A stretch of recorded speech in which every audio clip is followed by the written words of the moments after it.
Hi. In today's video, which is the last video of this module and the course, we will be talking about communication and conflict resolution, how we can build communication style, how we can build our communication skills, and how can we effectively resolve conflicts when they arise in our relationships.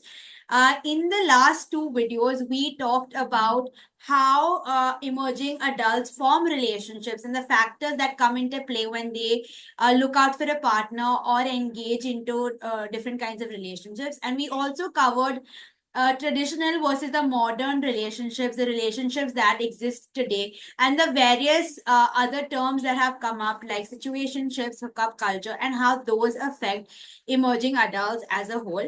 So, in today's video, we will cover effective communication, conflict resolution, and how can we maintain and balance healthy relationships.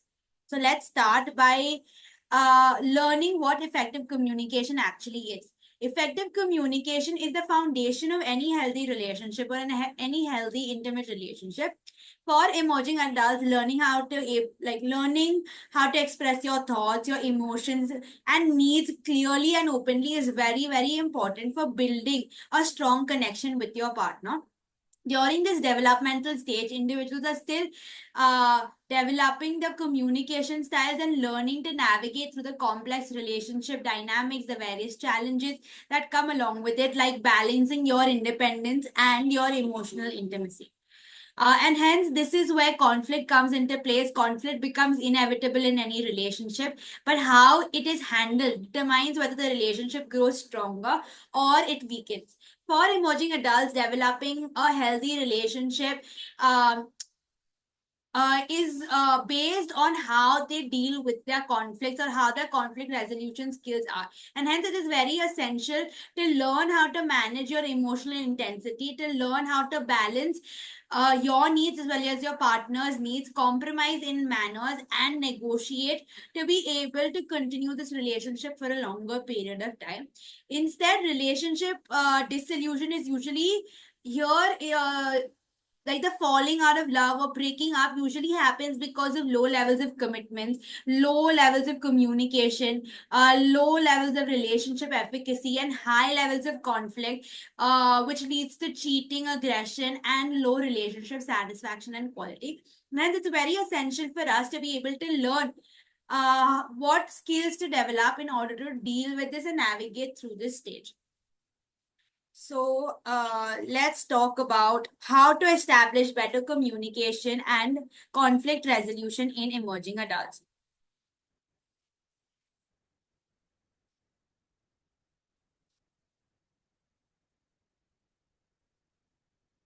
Okay. So, firstly, we should all practice active listening. This involves just fully focusing your attention onto what the other person is saying without interrupting or planning any kind of response, without planning in your head what you want to say to them. It should come very naturally and it should come as a response to what they are saying.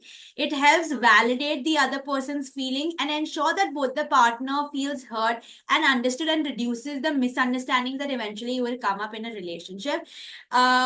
You can do this by making an effort to listen to them without interrupting, to reflect back on what they're actually saying, to ensure that you've heard it like very in a clear manner and with clarity. You can use sentences like, what I hear you are saying is that this has happened. So you paraphrase their words, you validate their feelings, and you also make sure to not input your own experiences or the things that you have been through during this time, and just try to listen and to be there for them. Second would be develop emotional intelligence and empathy. Now, emerging adults must learn to put themselves in their partner's shoes and understand their emotional perspective or what they are feeling or how they are looking at things. Emotional intelligence allows for better management and emotional responses, and it reduces the likelihood of a fight or a conflict to escalate. So here, what you can do is to be aware of your emotions and how they are affecting your interactions, to introspect. It's very important to introspect and be aware of what you're feeling, so that when you're able to express, you're empathizing with them, with yourself, and as well as with your partner.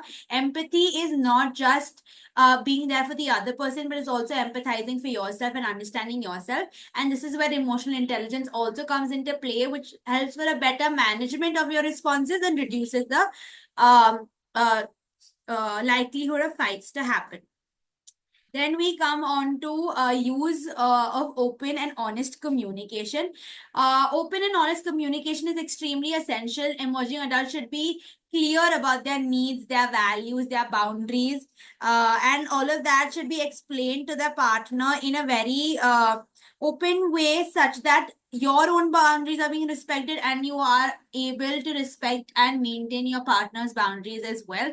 And this reduces relying on any kinds of assumptions or coming to any indirect conclusions, and not making things up, because open communication helps resolve all of that. A tip that can be used here is that you can engage in regularly expressing your thoughts and your feelings, even about the tiniest of matters, even about the small things that affect you, to foster a lot of transparency, to foster kind of openness in your relationship. This allows the partner and yourself to be able to go up to the other one and just express anything that's affecting you. You should also avoid bottling up these kind of emotions, because it can later all pile up and cause a lot of misunderstandings.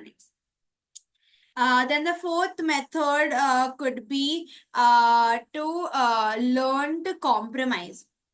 Now, in conflicts, focusing on a middle ground is extremely important. You should not just try to propagate your own agenda, or not just try to propagate your belief. You should also be ready to listen to where the other person is coming from. And this may involve giving up something to reach a solution that satisfies both the partners.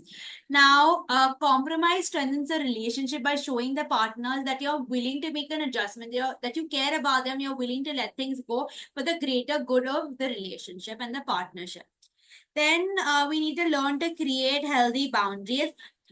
We should discuss personal boundaries early on in the relationship, including your emotional boundaries, your physical boundaries, and your social limits. Respecting these boundaries helps avoid any kind of conflict from taking place, and it promotes respect and prevents misunderstanding or unintentional overstepping as well. Then we should use I statements. So in a conflict or a fight, it is very important to use I statements. Instead of blaming or accusing the other person, frame your concerns with I statements. Example, I feel upset when this happens, to express how you feel without making the other person feel guilty, without making the other person defensive. Then also, you should engage in practicing patience. In some moments of tension, we should take the time to pause and to reflect about before responding. So it's very essential to be to gather and collect your own thoughts before you put them across. This helps you respond thoughtfully rather than just reacting impulsively. Because when you're in a conflict, both the people involved come from a place of frustration and anger, and without speaking without thinking and speaking impulsively can lead to saying things that you don't actually mean, and hence it's very important to take a moment to stop, collect your thoughts, say think about what you want to say, and then say it.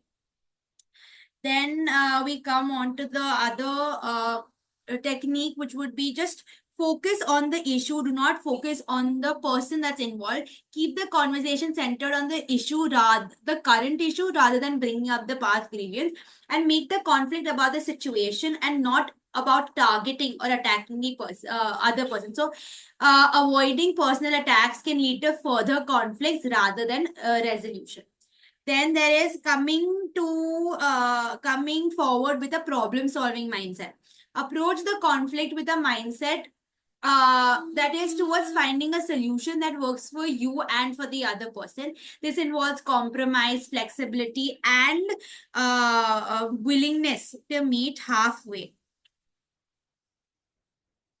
Then lastly, just it's very essential to just take responsibility. If you feel that you're in the wrong and you've crossed the line or you overstepped or you made a mistake, it's very important to acknowledge your role in the conflict and be willing to apologize whenever necessary. You should learn to be able to put your ego aside for the greater good of the relationship and both of you involved. This shows that you're accountable and you have a desire to improve yourself and a desire to improve the relationship dynamics.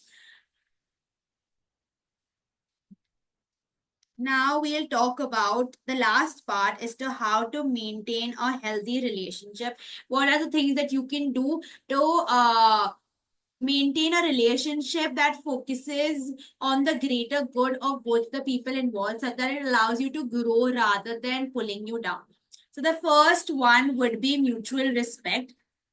Now, it is very important for both the parties to respect the other person's opinion, values, and boundaries. Even during disagreements, ensure that you speak to one another with kindness and consideration and not just disregard what the other person is saying. This mutual respect forms the backbone of a healthy relationship and allows the partners to feel heard and feel valued. Then next technique that you can use is regularly checking in upon your partner. Make it a habit to have regular discussions about how the relationship is going, where the relationship is going. Use these check-ins to address any concerns or any feelings that you may have built up or anything you might not have addressed previously. This regular communication helps prevent build-ups and hence eventually prevents issues from festering, and it strengthens the emotional connection between you and your partner. Third thing that you can do is support each other's growth. Now, the main one of the main goals of a relationship is to grow together, is to enable the other person to grow as well and to encourage them while they're doing so. So when we encourage each other's personal and professional goals and we're supportive of their growth, it leads to a healthier relationship. We should avoid controlling behaviors or making your partner feel restricted in any manner. Not we should avoid controlling or express or just controlling anything that they like to do, and be supportive and just be there for them and help them through that journey. This supporting one another fosters this trust, independence, and makes it a stronger relationship where both the partners can grow together as a couple as well as individually in their own respective fields. Lastly, forgiving and letting go is one of the most important things that you can do in order to foster a healthy relationship. You should learn to forgive your partner when they make mistakes. You should not hold on to the things that they have done. You should eventually accept and let go. And because holding on to grudges just does not resolve the issue, it builds it up. Focusing on resolving the issue rather than harboring any kind of resentment is what will make the relationship last a longer time. This forgiveness is very essential for moving past conflicts and preventing any kind of resentment later on in the relationship, which will damage the relationship over time. We come to an end of this module as well as the course.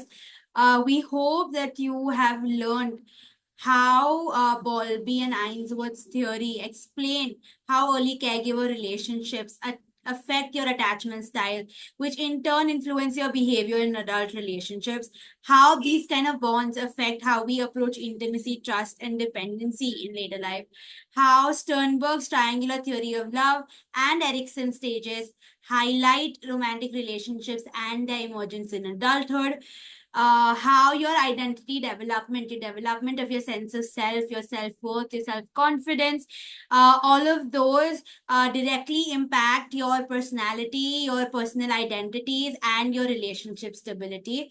How your relationships eventually change with your family and your peers in this developmental stage, and how they contribute to your sense self concept and your relationship choices. Practically, emotional support from your family and from your friends fosters this kind of identity formation and fosters successful relationship exploration in this developmental phase. Lastly, we talked about how your sexual identity affects your formation of relationships, and how modern relationships that exist in today's day affect emerging adulthoods and the kind of relationship exploration that they take part in. And lastly, we ended this course with a much more practical approach to this course, that is how we can build on our communication skills, and how can we deal with conflicts in a manner so as to navigate through this challenging developmental stage in a much easier manner. Thank you for being a part of this course, and we hope that you've learned how relationship exploration actually takes place in emerging adults at a much deeper level. Thank you.